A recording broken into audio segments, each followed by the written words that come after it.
Welcome to Q Up. I'm at Centerpoint in Spokane with Director Spike Cunningham, and we're going to find out what kind of agency Centerpoint is and the wonderful services that it offers to the city of Spokane. Spike, thanks for this opportunity to talk with you. Thank you for coming. Now, you're one of the United Way agencies. Yes, we are. We're one of 35 United Way agencies. And so that just means that some of your funding comes from the United Way, but you still are a nonprofit, Correct. right?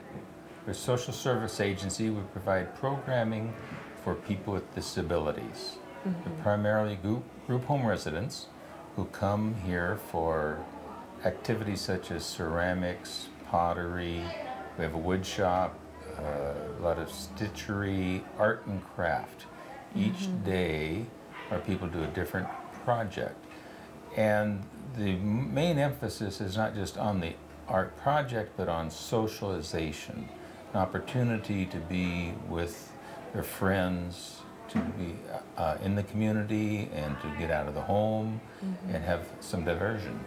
Now, sometimes these the participants come and, like you said, they're from a group home already, but some are they living at home still with parents or caretakers, and so this is a social opportunity for them?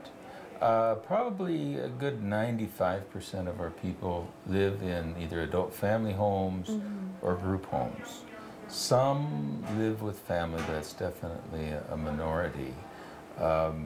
And they come from all over Spokane County. A large group come from the Colbert Deer Park area, the Valley, Airway Heights, and the city proper too. Now, how do you collect them? I think you mentioned you have a van that goes out and starts rounding up everybody, right? We don't have vans ourselves. We rely on the STA service through Spokane Transit Authority for special transportation. So it's a very beneficial service to our people. They pick them up in the morning and take them home in the afternoon. And we wouldn't be able to operate without that. Now, I imagine they have to get funds as well from a variety of sources to operate, don't they? Right. They are federally funded, I'm sure. Yeah.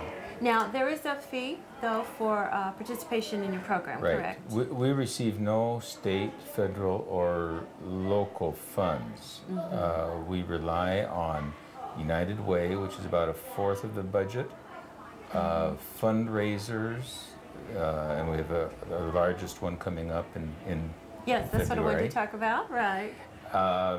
We rent our facility out for wedding receptions and meetings, and then program fees. The participants pay to come. We have we have a fee schedule. If they come every day for the month, it's $89, and we're just raising our rates, which we haven't done for a number of years. But we are affordable it's a small fee from our point of view, but from their point of view, it's costly because they only receive a small monthly amount to cover all their personal needs. So they have to pay for their fee to come here out of that monthly allotment. So it's we try to keep our price as low as possible for that reason.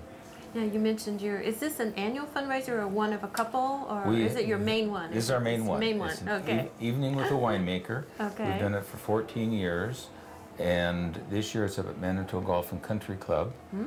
And we are featuring classic wines of California.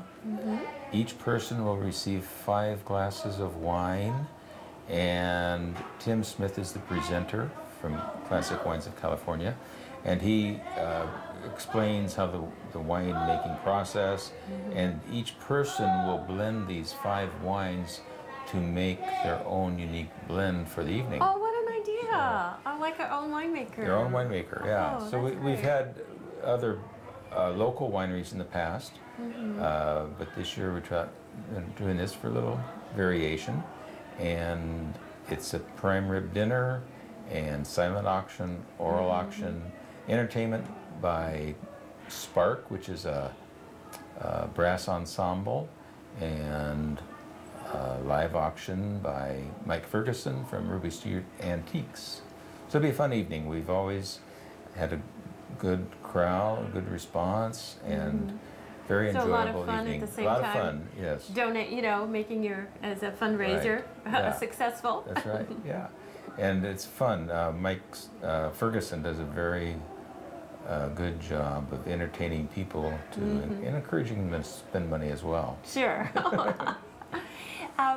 We see too that you have a need here at your facility at Centerpoint for some volunteers, like for you to talk, and even some products, right? Some Right. materials and Right. supplies. Being a smaller agency, we rely heavily on volunteers. We have a small paid staff, all part-time, and we try to keep a ratio of at least 1 staff to 10 participants. And we're very grateful for the volunteers who help us out. We have some retired teachers special ed teachers, we have retired artists who help. But it doesn't take a lot of art skill to work with our people. The primary thing is to develop a personal relationship and to help them achieve independence and self-esteem. So like I said, we depend heavily on volunteers, and we have a great crew of volunteers. And again, because our budget is limited, donations of items are very helpful to reduce our costs.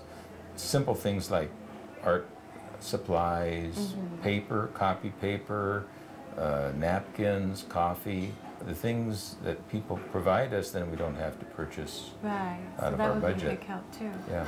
And even coming in for a special event, if you'd like to sort of just teach a project, say around Easter or That's right. just something, Sure. right? We That get would a lot be of, yes, and we get a lot of students from Gonzaga and Whitworth, and sometimes they're on a short time frame, but it's always beneficial.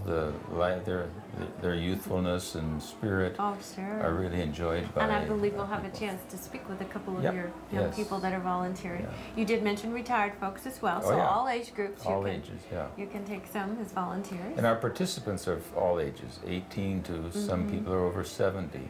Some have been coming here for over 20 years. Oh, and that's what I wanted to ask. How long has Centerpoint been operational? We began in 1953 as a Spokane Rehabilitation Center. We were located in a building up on the northwest part of town. We sold that building and moved here in '92 and renovated this building for our purposes. Changed the name to Centerpoint because people didn't understand what rehabilitation was.